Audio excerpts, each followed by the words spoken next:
నమస్తే, welcome to V3 news. లక్ష్యం సమాజహితం. ఇక వార్తల్లోకి వెళ్లే ముందు ముఖ్యాంశాలు. కైకలూరులో ఘనంగా డాక్టర్ బిఆర్ అంబేద్కర్ వర్ధంతి వేడుకలు. పూలమాలలు వేసి నివాళులర్పించిన నాయకులు.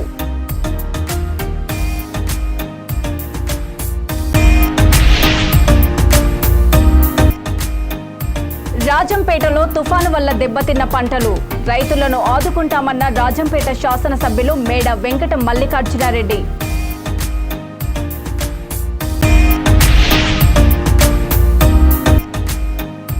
మించాంగ్ తుఫాన్తో ఏజెన్సీ ప్రాంత రైతులకు తీరని నష్టం.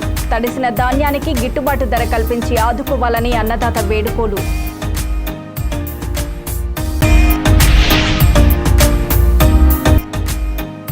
ఈ నెల 9వ తేదీన గుంతకల్ టౌన్లో వైసీపీ సామాజిక సాధికారక బస్సు యాత్ర విజయవంతం చేయాలని శాసనసభ్యులు వై వెంకటరామిరెడ్డి పిలుపు.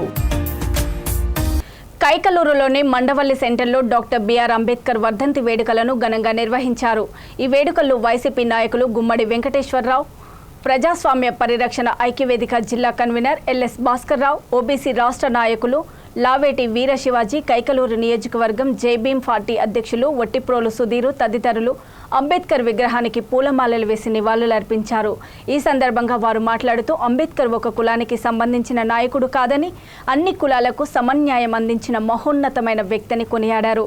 భారతదేశంలో సమానత్వాన్ని, స్వేచ్ఛా జీవితాన్ని ప్రసాదించి లిఖిత రాజ్యాంగాన్ని అందించిన మహా మేధావి బాబాసాహెబ్ అని పేర్కొన్నారు.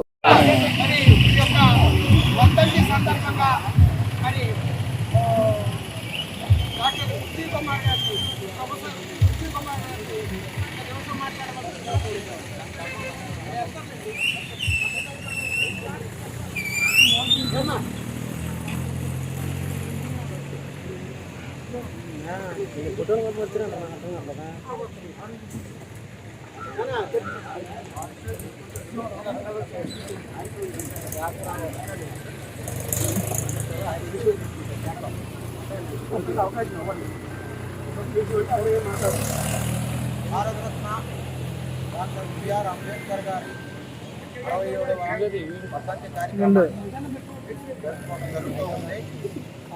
ఈ సందర్భంగా మనం గుర్తు చేసుకోవాల్సింది ఏమిటంటే, స్వాతంత్రానికి ముందు తర్వాత ఉన్న వ్యక్తుల్లో ఈయనొకరు. దేశ సేవే కాకుండా చురుగ్గా అన్ని కార్యక్రమాల్లో పాల్గొంటూ మన భారతదేశానికి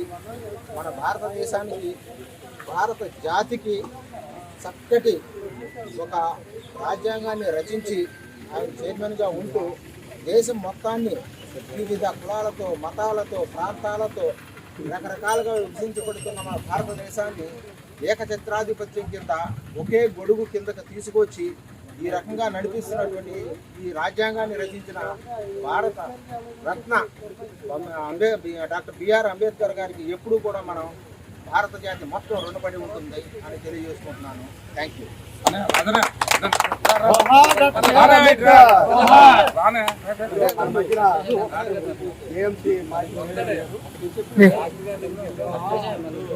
ప్రగతి బాగుంటుంది అని చెప్పేసి దళిత, బీసీ, బలహీన వర్గాలనేవి రాను రాను కులమే ఉండకూడదు, అందరూ సమానం అవ్వాలి అనే ఉద్దేశంతోనే రాజ్యాంగంలో రిజర్వేషన్ రాశారు. ఆ రిజర్వేషన్ ఎందుకు రాశారు?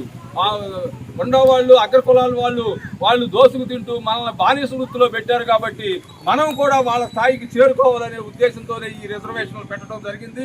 ఈ రిజర్వేషన్లకి ఆ స్థాయికి మన పిల్లలందరినీ చదివించుకుని మంచి విద్యావంతులు చేసుకుంటే ఖచ్చితంగా అంబేద్కర్ ఆశయాలు నెరవేరుతాయని చెప్పేసి కోరుకుంటూ ఈ అవకాశాన్ని ఇచ్చిన మీ అందరికీ ధన్యవాదాలు తెలియపరచుకుంటూ సెలవు తీసుకుంటున్నాను. జోహార్ డాక్టర్ బిఆర్ అంబేద్కర్, జోహార్ డాక్టర్ బిఆర్ అంబేద్కర్.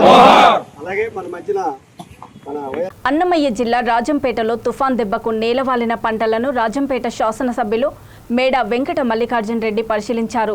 ఈ సందర్భంగా ఆయన మాట్లాడుతూ రాజంపేట మండలంలోని 2000 ఎకరాల్లో అరటి తోటలు దెబ్బతిన్నాయని, దాదాపు 90 కోట్ల రూపాయల మేర రైతులు నష్టపోయినట్లు తెలిపారు.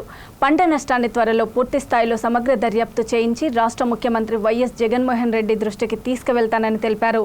అన్ని విధాలా నష్టపోయిన రైతులకు ప్రభుత్వం సాయం అందిస్తుందన్నారు. ఎవ్వరూ అధైర్యపడవలసిన పనిలేదని రైతన్నలకు జగనన్న అండగా ఉంటున్నారని భరోసా ఇచ్చారు.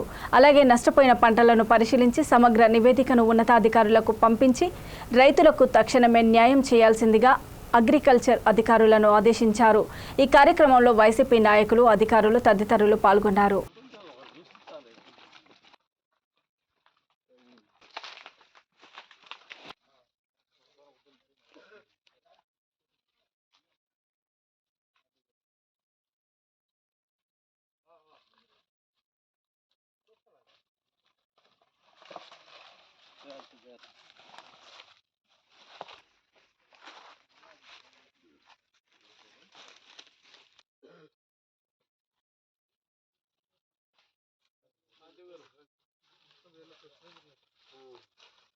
వీళ్ళతో కడిపినా ఒకటి జస్ట్ కదిలినా ఒకటి ఎందుకంటే ఈ గెల ఇప్పుడు ఈ గెల ఉంది కదా కదిలినా ఇంకా రాదు అది గెల అది కింద ఏరులో దాన్ని కరెక్ట్గా పోస్ట్ రాదన్నమాట ఆ కరెక్ట్గా ఏరు రాదు అంతే ఒక 40% అయింది చాలా ఈజీగా పూర్తి వర్షం లేదు ఎంత ఈజీగా అవుతుందో అంత అంతే డేంజర్గా పడిపోతుంది అంత లాస్ పోయినప్పుడు ఏర్లు ఇరిగిపోతుంది కాయ అట్లా ఉంటుంది అవుతుంది ఆ గెల అవుటం రావాలంటే కింద నుంచి ఆ నీరు వాళ్ళు ఇదంతా దాని వచ్చి దానికి రావాలి అది కింద డిస్టర్బ్ అయితే ఆటోమేటిక్గా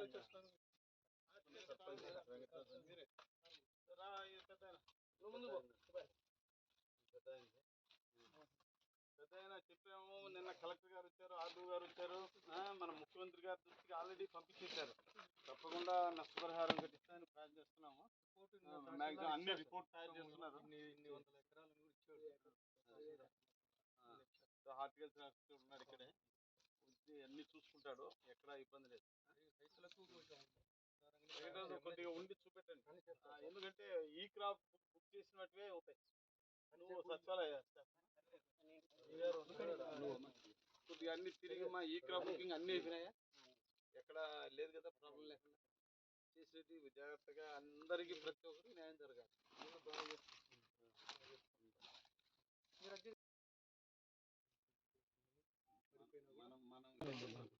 మనం ఇచ్చేది హెక్టారుకి 25,000 నాకు తెలిసి